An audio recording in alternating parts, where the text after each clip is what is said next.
Hello friends, मेरे YouTube channel English वे में आप सभी का स्वागत है।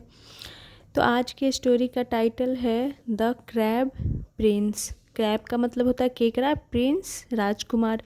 इसका मतलब हो गया कि केकड़ा राजकुमार। Once a princess lived in a castle beside a pond. Once का मतलब हो गया एक बार, अ प्रिंसेस एक राजकुमारी, लिव्ड रहती थी, इन अ कैसल। तो कैसल का मतलब होता है किला या फिर महल भी बोल सकते हैं। तो एक बार एक राजकुमारी एक किले में रहती थी, बिसाइड अ पॉन्ड यानी कि पॉन्ड के किनारे। पॉन्ड का मतलब होता है तालाब। तो पूरा का मतलब हो गया यहाँ से यहाँ तक का कि एक वंस यानी एक बार एक राजकुमारी एक पॉन्ड के किनारे किले में रहती थी। She often took walks around the pond and spoke to the fishes. She often यानी वो अक्सर। तो सी प्रोनाउन हो गया जो प्रिंसेस यानी राजकुमारी के लिए यूज किया गया है। वो अक्सर टुक वॉक्स का मतलब हो गया कि वो टहलती थी। अराउंड यानी द पॉन्ड यानी अराउंड का मतलब हो गया चारों ओर। द पॉन्ड यानी तालाब के चारों ओर। तो अराउंड का मतलब हो गया चारों ओर या फिर तालाब के आसपास भी बोल सकते हैं। यहाँ पे टुक टेक की सेकंड फॉर्म के लिए यूज किया गया वर्ब के रूप में। तो सी ऑफन टुक वॉक्स यानी कि वो टहलती थी अराउंड द पॉन्ड यानी पॉन्ड के आसपास। एंड स्पोक और बात करती थी टू द फिशेस मछलियों से, फ्रॉग्स मेढकों से, एंड क्रैब्स और केकरों से। तो वो तालाब के आसपास टहलती थी, घूमती थी और मछलियों से, मेढकों से और केकरों से वो बात करती थी। स्पीक की सेकंड फॉर्म हो गई स्पोक। वन डे एक दिन, सी नोटिस्ड यानी उसने देखा यानी ध्यान दिया सेकंड फॉर्म के रूप में।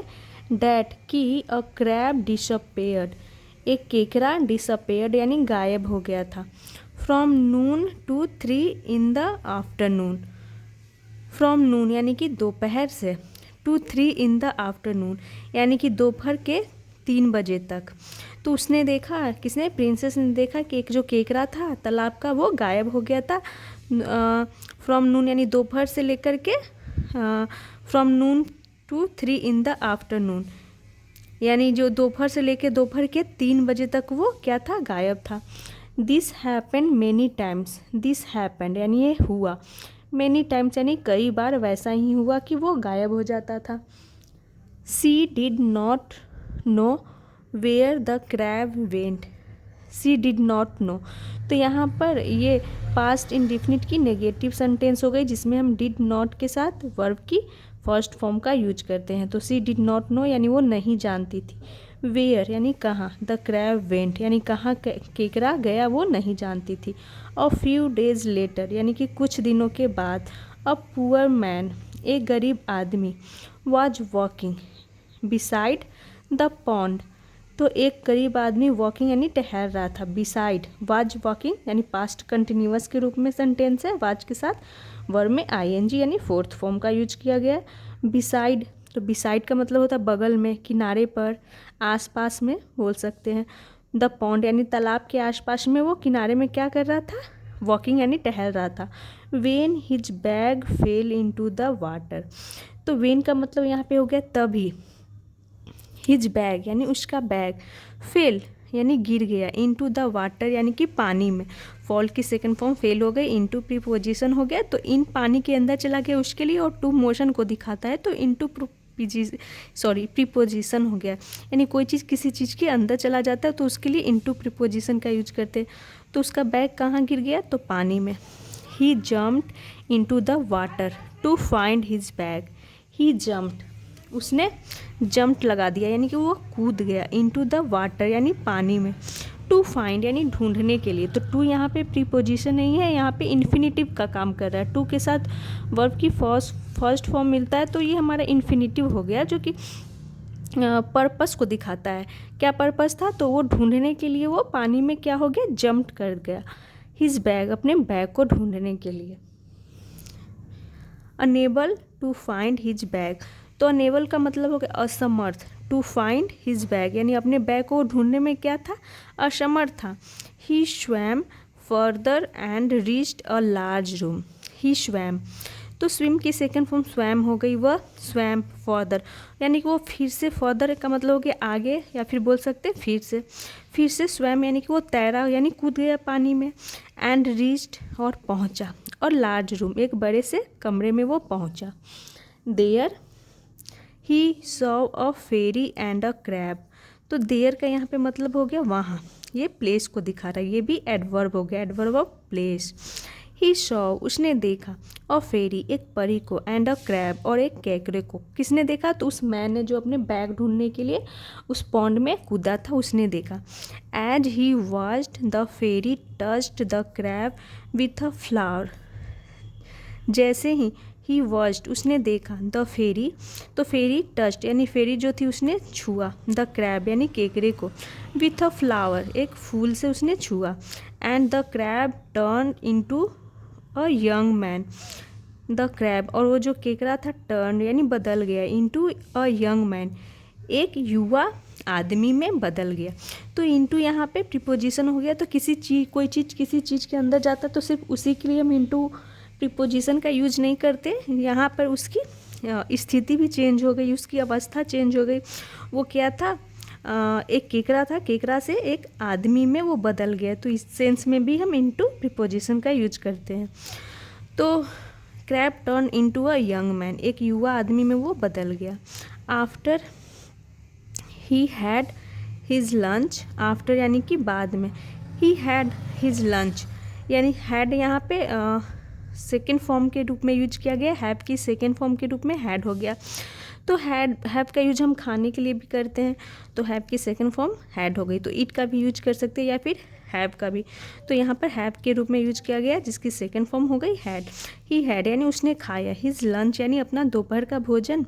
The fairy touched him with the flower again, the fairy और वो परी ने टच्ड यानी छुआ, हिम यानी उसे, उस युवा मैन को, विथ द फ्लावर यानी फूल से अगेन यानी फिर से। And he turned back into a crab और वह टर्न्ड यानी बदल गया, बैक यानी वापस, इनटू अ क्रैब एक केकड़े में वापस से वो बदल गया। The man was surprised at what he had scene, the man was surprised जो वो आदमी था क्या हो गया? हैरान हो गया था। At what he had seen यानी इसका मतलब हो गया एट व्हाट यानी जो, ही हैड सीन या जो उसने देखा था, जो उसने देखा था उससे वो क्या हो गया था? सरप्राइज्ड हो गया था, हैरान हो गया था। एज सून एज इसका मतलब हो गया कि जैसे ही, ये एक फ्रेज हो गया जिसका मतलब हो गया जैसे ही came out of the water, he came out यानी वह बाहर आया, केम आउट यानी बाहर आया, वह आदमी बाहर आया, ऑफ द वाटर यानी कि पानी से। ही मेट वह मिला, मीट की सेकेंड फॉर्म हो गई मेट। द प्रिंसेस यानी राजकुमारी से मिला। He narrated to her all that he had seen, तो ही नरेटेड का यूज किया गया यानी जो कोई चीज़ देखा उसे किसी के सामने कह सुनाना, स्टोरी को बताना, ठीक है। ही नरेटेड यानी उसने सुनाया। He narrated to her all that he had seen यानी उसने कह सुनाया, टू हर यानी उसे यानी प्रिंसेस को, ऑल दैट यानी जो कुछ भी ही हैड सीन उसने देखा था, तो जो वह देखा था ही हैड सीन उसने कह सुनाया। डैट आफ्टरनून यानी उस दोपहर, the princess asked the crab राजकुमारी ने पूछा, द क्रैब यानी केकड़े से, अबाउट द फेरी, अबाउट का मतलब होगा के बारे में, फेरी यानी परी के बारे में। ही सेड उसने कहा, किसने कहा? तो केकड़े ने कहा। डैट कि ही वाज अ प्रिंस, तो उसने क्या कहा कि ही वाज अ प्रिंस वह एक राजकुमार था, राजकुमार है। And the fairy had cast a spell on him, and the fairy और परी हैड कास्ट यानी कि कास्ट अ स्पेल, कास्ट यहाँ पे थर्ड फॉर्म के रूप में यूज किया गया, जादू करने के लिए यूज किया गया। स्पेल का मतलब हो गया जादू या मंत्र, ऑन हिम यानी उस पर, तो उसने कहा कि वो एक राजकुमार है और यहाँ पर यहाँ सेंस आ रहा है कि उसने कहा, लेकिन यहाँ पे वाज है, क्योंकि उस समय तो उसने कहा होगा तो प्रेजेंट में ही कहा होगा, लेकिन अब ये तो पास्ट बन गया, इसलिए यहाँ पे वाज का यूज किया गया। लेकिन क्या मतलब निकल के आ रहा है, ही वाज अ प्रिंस, वह एक राजकुमार, उसने कहा कि वह एक राजकुमार है। And the fairy had a cast a spell, तो यहाँ पे हैव की जगह पे हैड हो गया है, यानी प्रजेंट परफेक्ट के रूप में था, बट यहाँ पे पास्ट परफेक्ट में हो गया क्योंकि ये पास्ट हो गई उसकी। तो and the fairy had a cast a spell on him, यानी कि परी ने उस पर जादू किया था। कास्ट यानी जादू करने के लिए वर्ब के थर्ड फॉर्म के रूप में यूज किया गया। स्पेल यानी कि जादू, तो ये हो गया हमारा पास्ट परफेक्ट के रूप में लिखा हुआ है। लेकिन बोलने पे क्या सेंस आ रहा है कि उसने जादू किया है, यानी प्रेजेंट परफेक्ट में आ रहा है। स्पेल ऑन हिम यानी उस पे। The spell could be broken only when the princess sang a song and got the flower from the fairy. The spell यानी कि जो जादू है, कुड बी ब्रोकन यानी तोड़ा जा सकता है, ओनली यानी केवल, तो यहाँ पर पैसिव के रूप में लिखा गया है, कुड बी के साथ वर्ब की थर्ड फॉर्म, ओनली यानी केवल, वेन यानी कि तभी तोड़ी जा सकती है जब प्रिंसेस यानी कि राजकुमारी सैंग अ सॉन्ग यानी राजकुमारी एक गाना गाती है, एंड गॉट द फ्लावर और फ्लावर को लाती है, फ्रॉम द प्रिंसेस यानी कि फेरी यानी कि परी से वो फूल लाती है, उसे मिलता है और वो गाना गाती है, तभी वो जो जादू था वो ख़त्म होगा, वो जो स्पेल जादू किया हुआ है वो टूटेगा। द नेक्स्ट डे अगले दिन द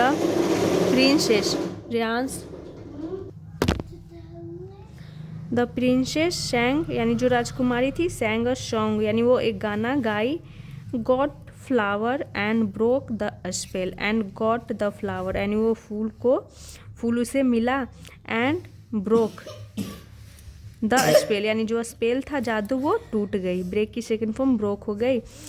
सी देन वह तब मैरिड द प्रिंस यानी वो मैरिड यानी शादी कर ली, द प्रिंस यानी राजकुमार से, एंड दे लिव्ड हैप्पीली और वे लिव्ड यानी रहने लगे, हैप्पीली यानी खुशी खुशी से, राजकुमार और राजकुमारी। तो ये थी आज की शॉर्ट स्टोरी, यानी कि उस केकरे ने कहा कि जब वो एक गाना गाएगी और ये जो फेरी के पास जो फूल है वो उसे प्राप्त करेगी, तो वो उसका जो स्पेल है वो टूट जाएगा। तो यहाँ पे गॉट यहाँ पे फूल प्राप्त करने के लिए यूज किया गया, गेट की सेकेंड फॉर्म गॉट के रूप में। तो ये थी आज की शॉर्ट स्टोरी। मिलते हैं नेक्स्ट वीडियो में। Thanks for watching.